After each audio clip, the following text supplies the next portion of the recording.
Julio Scherer Ibarra, ex consejero jurídico de Andrés Manuel López Obrador, acusó a Jesús Ramírez Cuevas, ex vocero presidencial y actual coordinador de asesores de la presidenta Claudia Sheinbaum, de sostener una amistad y reuniones con el llamado rey del huachicol, Sergio Carmona, quien supuestamente habría financiado campañas políticas de gobernadores de Morena.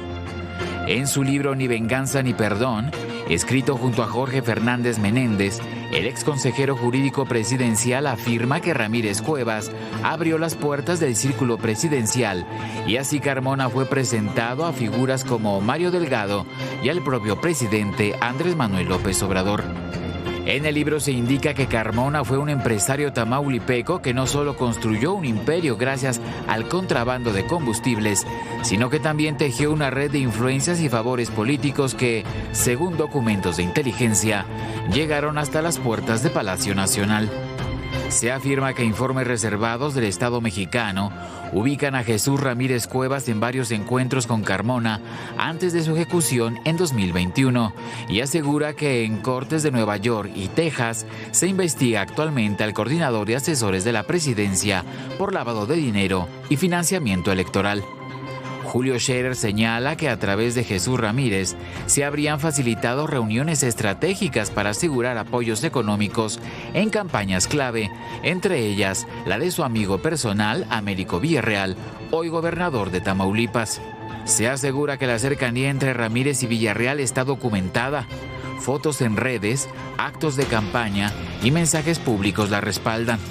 El libro también menciona que desde 2018, el rey del huachicol comenzó a financiar campañas en estados estratégicos como Tamaulipas, Sinaloa y Sonora, y que desde ese momento periodistas y analistas lo identificaron como un operador en la sombra para las elecciones intermedias de 2021.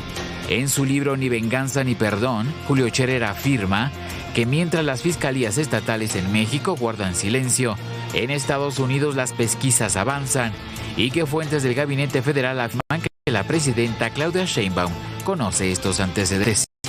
Víctor Núñez, Azteca Noticias.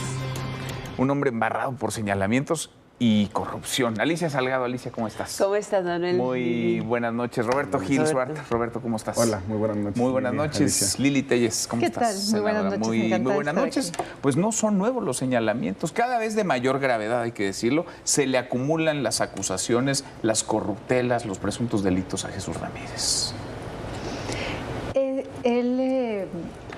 Y nos da material para reírnos, porque la respuesta a las acusaciones tan graves, a la confirmación que hace Scherer, porque no hay sorpresa, ya sabemos que es un corrupto, ya sabemos que maneja los bots, ya sabemos que es un personaje siniestro, es un sujeto siniestro. Y nos da, su respuesta nos hizo soltar una gran carcajada ayer en México, diciendo, el maiceado dice, vivan los maíces, ¿quién sale a defenderse de una acusación tan grave como estar tan detallada de haberse reunido con el rey del huachicol? En fin, ¿quién sale con una respuesta de ese tipo? Vivan los maíces. Sí. Esto es brutal. Esta gente ofende la inteligencia de los mexicanos. No solo se burlan de México con su impunidad, sino que se burlan de la inteligencia de los mexicanos. Pero se va a caer ese show porque la realidad los está alcanzando. Porque además tiene un montón de señales. A ver, lo de Luz y Fuerza del Centro también, esos 27,000 millones de pesos. Confirmado además, acabamos de presentar la declaración de un diputado del Partido Verde, militante del Sindicato Mexicano de Electricistas, que dice sí, en efecto, había un acuerdo. Ese era el acuerdo por orden, por instrucción de López Obrador, trazado y ejecutado por Ramírez Cuevas. Y negando además que haya propaganda y periodistas pagados, cuando es más que obvio y evidente que así operaron las mañaneras. Y amenazas, y bots, ¿sí? Intimidación, campañas negras. Solo de ver la reacción de Fernández Noroña en el Senado, es tan torpe Fernández Noroña que terminó confirmando que es cierto todo lo que dice el libro. Estaba Fernández Noroña como loco. Oye, todavía dice Fernández Noroña, yo sé también muchas cosas, pero me las guardo, pues corrupto. Cómplice además. Pues que empiece a escribir su libro, porque yo creo que El texto de Julio Scherer en coautoría con Jorge Fernández Meléndez, yo creo que no es cualquier cosa, no son memorias de un político o de una circunstancia. Creo que es la descripción más acabada de lo que fue el régimen de Andrés Manuel López Obrador. Y no solamente la constelación de crímenes, de delitos que se cuentan en ese texto, sino también algo que me parece más grave. Creo que estamos hoy viendo con mucha claridad que nos gobierna una generación, una clase política de sociópatas. Porque no solamente esta predisposición al crimen, cuando uno revisa esos pasajes, por ejemplo, relacionados con el desabasto de medicamentos, cuando uno revisa los pasajes con respecto a la política de la soberanía alimentaria y cómo le dieron al traste al campo mexicano, cuando uno ve las anécdotas de cómo gestionaron el COVID, te das cuenta que eran no unos improvisados, no solamente unos negligentes, sino una serie de personas que con intención querían lastimar a México, sociópatas. Cuenta el libro que Gatell llegaba un día con otro criminal por cierto, llegaba un día con los tapabocas, después que no tapabocas, y luego llegó con la estampita, lo dice expresamente el libro. Entonces no es cualquier testimonio. Les confirma al pueblo de México, a la sociedad, pero también a los morenistas, que lo que se especulaba, lo que especulábamos en los medios, en las oposiciones, sobre la alianza criminal, estaba no al nivel de Jesús Ramírez, sino de López Obrador. Sí. Porque el libro dice que Jesús Ramírez le llevó al rey del Huachicol a López Obrador. Y hay preguntas que tiene que responder Jesús Ramírez. Pues espero que salga del vocabulario del obradorismo, porque ese boletín pues es nada más la constelación de frases de López Obrador. Quien tiene que responder a muchas de las acusaciones que en ese libro se formulan es Andrés Manuel López Obrador, esté donde esté. Ahora está guardado. De eso no opina de otras cosas. Porque como él decía durante 6 años, que todo lo que pasa en el país lo conoce, lo tolera, lo admite el presidente. Y decía, no hay negocio de corrupción grandote que no tenga el visto bueno del presidente. Nada de que no se enteró. Al final de cuentas, creo que el punto central de todo este libro es el tamaño de la corrupción y de la penetración de la estructura de gobierno que tiene el país, ¿no? Hoy por hoy tenemos el reflejo de un país que ha permitido, o que nosotros aquí en ADN Noticias, recuerdo muy bien contigo, Manuel, cómo vimos esta forma de penetración electoral con recursos que provenían de los presupuestos B, ¿no? Y que fueron desarticulando las posibilidades de representación política real y respetando el voto real en el país. O sea, la cantidad de gente que desaparecía, la cantidad de candidatos ejecutados. De candidatos, no solamente así, desaparecían o tenían que bajarse de la contienda. En todo el corredor del Pacífico era un escándalo. Y finalmente ninguna de las denuncias jamás procedió y hasta la fecha están ahí en la Fiscalía General de la República. Consecuencia, tú tienes un trabajo de Estado que está muy bien descrito a lo largo del libro, que revela 2 cosas. Una, López Obrador nombró a muchas personas alrededor suyo, pero también articulaba a personas que tenían la capacidad de tomar decisiones y abajo le ponía a alguien que le podía no permitir la toma de decisiones, pero que aseguraba el control político o el control económico de todas las actividades y de todas las acciones. Tú podrías tener un secretario de Hacienda aparentemente eficiente, se llevó a 3, uno murió, el otro lo corrió y al tercero pues prácticamente nunca le hizo caso. Sí. ¿No? Y dices, nunca le hizo caso, pero ¿qué pasaba con los de abajo? ¿Quién le hacía caso? ¿Quién era su operador? Pues quien estaba todos los días con él. Y la operación es evidente. Ahora, aquí es curioso cómo deja de ser curioso para convertirse en algo criminal y en un modus operandi, que son los integrantes del primer círculo de Andrés Manuel López Obrador.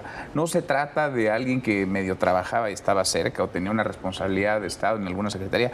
Es el brazo derecho, el jefe de la propaganda, es el hermano, es Adán Augusto López, son los hijos. Es decir, el primer círculo, el más íntimo, familiar, de amigos, de socios y empresarios de López Obrador está, pues yo decía salpicado, pero creo que ahora ya están completamente embarrados por la corrupción, Lili. Están completamente exhibidos porque ya sabíamos que están embarrados y metidos hasta adentro. Ellos son el cártel que hizo el pacto para meter el dinero sucio a las campañas y a la política. Es muy importante que no se nos olvide quién está afirmando esto. El que era consejero jurídico. O sea, no es alguien que andaba ahí afuerita, que alguien le dijo, no, es alguien que imaginen lo que vio, lo que escuchó, lo que presenció, de todo aquello que fue testigo de primera mano. O sea, ¿de quién viene? Del exconsejero jurídico de López Obrador. Sí. Es muy serio.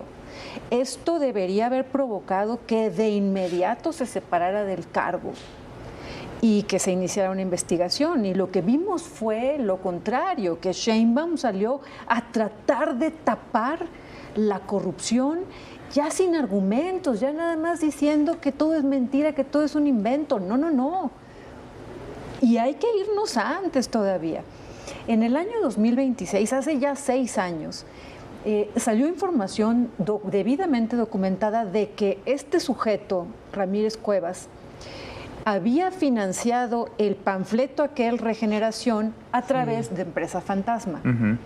Yo hice un exhorto para que se le investigara de inmediato y recuerdo que al siguiente día de haberlo presentado, salió López Obrador en su mañanera bastante colérico, enojado, a decir, porque ese delito lleva como 6 años de prisión, amerita como 6 años de prisión. Y salió muy enojado conmigo porque había presentado ese exhorto contra Jesús Ramírez Cuevas para que se le investigara.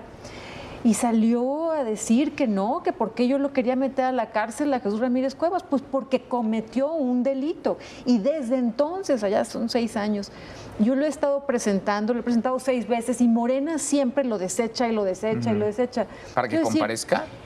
Para que se le investigue a Ramírez Cuevas. Pero esto quiere decir que antes de que llegaran al poder ya estaban cometiendo crímenes, cometiendo delitos asociados con el dinero sucio para poder llegar al poder. Pues sí, y llegaron al poder y mira que se han servido con la cuchara grande. Pero no solamente, como bien dice Lili, fue el consejero jurídico. También en el libro se narra la larguísima amistad. Fue uno de los principales operadores políticos, abogado personal de López Obrador, desde el éxodo tabasqueño hasta la presidencia de la República y esa crisis de medio término del sexenio de López Obrador. No es solamente un funcionario de la administración quien rinde un testimonio de lo que le tocó ver. Creo que el libro narra la evolución del obradorismo, desde esa admiración que le podía causar a don Julio Scherer, el joven tenaz político, activista López Obrador, a lo que se convirtió. Se convirtió en el líder de una organización criminal que capturó al Estado. Eso es lo que narra el libro. Porque no es solamente que el señor Carmona, el rey del huachicol, llegó a las entrañas de Morena no por la puerta de una campaña local, no llegó haciendo arreglijos con los últimos charalitos de la cadena alimenticia de la política, llegó desde Palacio Nacional, desde la oficina del presidente de la República.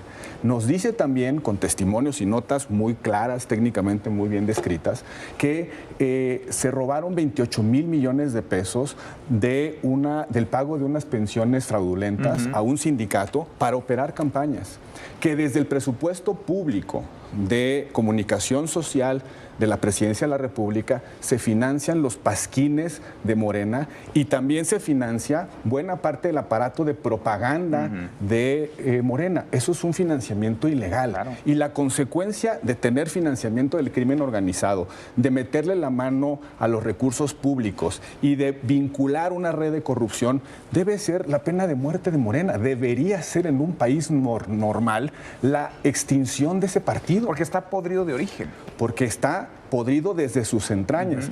Y yo creo que el epílogo del libro es el siguiente.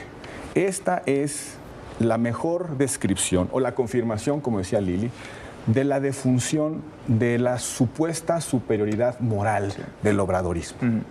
Y lo que tiene que suceder es que la gente se dé cuenta, la sociedad se dé cuenta, quién nos gobernó durante 6 años o quién nos gobierna aún. Personas que deliberadamente lastiman a la gente por ansia de poder. Y es inocultable. Ahí está la evidencia. Pues es inocultable. Yo recuerdo muy bien en una mañanera hace poco, del año pasado, que la secretaria a veces le llaman buen gobierno, ¿no? Anticorrupción. También la llaman anticorrupción. Sí. Bueno, antes mejor prefería la disfunción pública. Pero bueno, ella justamente en una mañanera se refirió a esto. Y lo refirió con todo detalle. A lo del Luz y Fuerza. A lo de Luz y Fuerza. Sí. Decía que había un fideicomiso constituido en el, ahora le llaman para devolver al pueblo lo robado, o mejor para robártelo del pueblo, ¿no? No sé. Les digo, todo es ironía Más certero, claro. en este léxico cuatroteriano. Pero cuando ella lo comentó, decía que se habían constituido los fondos de 25,000 millones de pesos aproximadamente, justamente al finalizar la administración Calderón, y que este proceso de liquidación de la compañía de Luz y Fuerza también había llevado el que se identificaba muchas de las personas, y estas personas no todas recibieron su jubilación, es más, no la quisieron tomar a efecto de iniciar una demanda para que los jubilaran, sobre todo los que estaban ya muy cerca de la edad de jubilación, tenían más de 20 años laborando y estaban más cerca. Entonces, ese proceso se tardó y se quedó constituido el fideicomiso, pero decía ella que los que recibieron la liquidación no tenían por qué haber recibido jubilación, y hay una muy buena cantidad de esos. De eso se tratan esos 27,000 millones. Es cierto, la Constitución es clara también en eso. O sea, si tú eres liquidado, no tienes por qué recibir una jubilación. Si tú terminas tu edad laboral, sí tienes que terminar, o si vas a llegar muy pronto a ella, te dan la correspondiente.